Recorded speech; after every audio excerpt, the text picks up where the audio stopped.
This video is for M6 Paper 2, January 2020. Question 1 is a bearings question. So you can see it's just basically place names on this map. It has a scale of 1 centimetre represents 15 kilometres. And for question A, a bird flies directly from Keady to Larne. What is the actual distance the bird flies? So Keady to Larne, I've just joined it up with a line here, and I get a ruler and just measure it. So what I've measured it to be is 5.8 centimetres, and what I do to change that into kilometres, I multiply it by 15, as there's 1 centimetre equal to 15 kilometres. So then we've got 87 kilometres as the actual distance. Ballymoney is 30 kilometres due east of Limavady. Mark Ballymoney on the map with an X. So we've looked at Limavady, and east is going to the right here, and it says 30 kilometres. So if we look at the scale, we can see that that would be 2 centimetres for that. So we draw 2 centimetres to the right here from Limavady, and then draw across there to mark where Ballymoney is. Question 2 says you can use this graph to change between stones and kilograms. Use the graph to change 30 stones into kilograms. So we've got kilograms on the y-axis and stones on the x-axis. So use the graph to change 30 stones into kilograms. So we take the 30, draw a line up until it hits the line, and draw across. And we read from there, so it's 190 kilograms for that. So for question B, it says Nick orders 900 kilograms of topsoil. Use the graph to change 900 kilograms into stones. Show clearly how you use the graph. So you can see it only goes up to 400 kilograms. So we take 300 kilograms, which is equal to 47 stones. Now, if we do 900 kilograms, that is multiplied by 3. So we multiply 47 by 3, which should give us 141. So the answer to that is 141 stones. Question 3 says change 40 miles into kilometres. Now this is the conversion you need to know. It's 5 miles is equal to 8 kilometres. So to work that out is you do 40 divided by 5 and then multiply it by 8, which should give you 64. So for question 4, it says Sarah read the following instructions to draw a triangle. Using a ruler, draw an 8 centimetre horizontal line from A. So the first thing we do is we draw a horizontal line here from A, 8 centimetres using a ruler. Label the other end B, which we've labelled there. Place a protractor at point A. So if we place the protractor at point A and we measure 40 degrees and mark it with a dot. So you would mark a dot here, and then you would take your protractor away and then you would draw a line. Now this one says draw a line, a 12 centimetre line from A through your dot, and that's what we've done here. And then we mark this end part with C, and then we just join C to B. As long as you follow the instructions step by step, you shouldn't go too far wrong. So this one says draw a parallelogram with sides of length 5 centimetres and 3 centimetres. So we can draw a baseline of 5 centimetres here with the ruler, and then draw 3 centimetres side here. Doesn't give you an angle, so you're just drawing it here on 3 centimetres. Next, you would get your compass, and you would put your compass, measure it 5 centimetres because it's 5 centimetres across. Put your compass on the line here, and then draw your arc. Next bit, you would be taking this and putting your point here and measuring 3 centimetres. and then you'll be drawing an arc for that. So if you measure 3 centimeters, you'll be drawing an arc here. Where it crosses is where you join it up. So you would just draw a line across to this point here and a line down.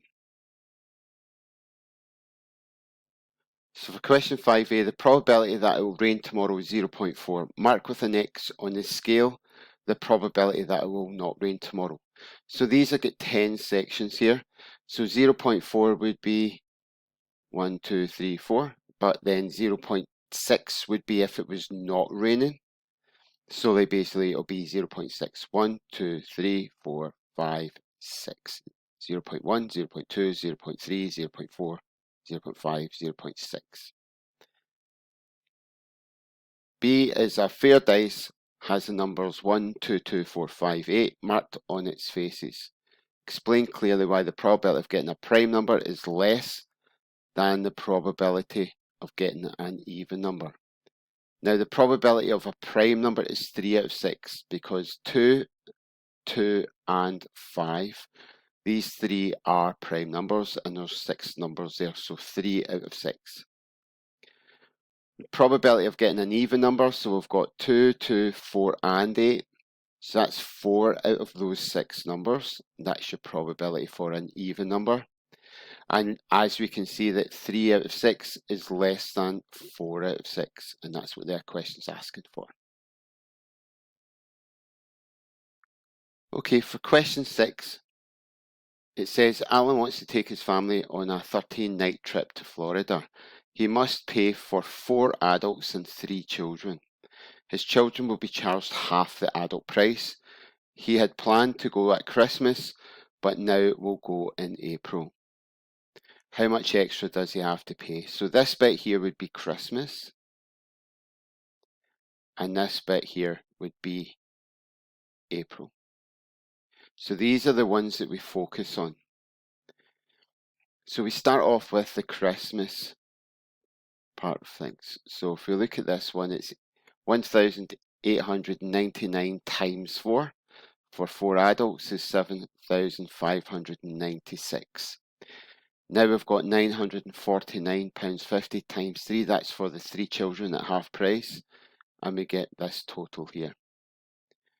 So what we do is we add it up to get the total price for the holiday at Christmas, and we should get £10,444.50. So the next part of it is we look at the April holiday. So 4 adults again, that'll be 2,149 times 4, and we get that price there. Then we half this price for the children, and there's 3 children, so we multiply that across, and we should get that one. So what we should have is we add them up to get the total price of this one here. So next, once we've got the total prices of both, then we can take them away because it's asking you how much extra will he have to pay. So that just means then we has to pay £1,375 extra towards his holiday. And that's what we've got here as the answer. So for question 7, it says here are the first 3 terms of a number sequence, 90, 84 and 78 and so on. So write down the 8th term in this number sequence. So this just means the 8th number. So that's your first term, second term, third term. So we're looking for the 8th number in this sequence. And when you can see there's a difference of 6, so we're taking away 6 each time. So if we keep taking away 6, we'll get to the 8th number, which is 48. Daniel says that 5 cannot be a term in this sequence. So that just means 5 cannot be a number in this sequence. Is Daniel correct or not? Explain why. So I've put correct as all terms in the sequence are even and 5 is odd. So if you start with an even number and you take away with an even number, you'll always get even answers.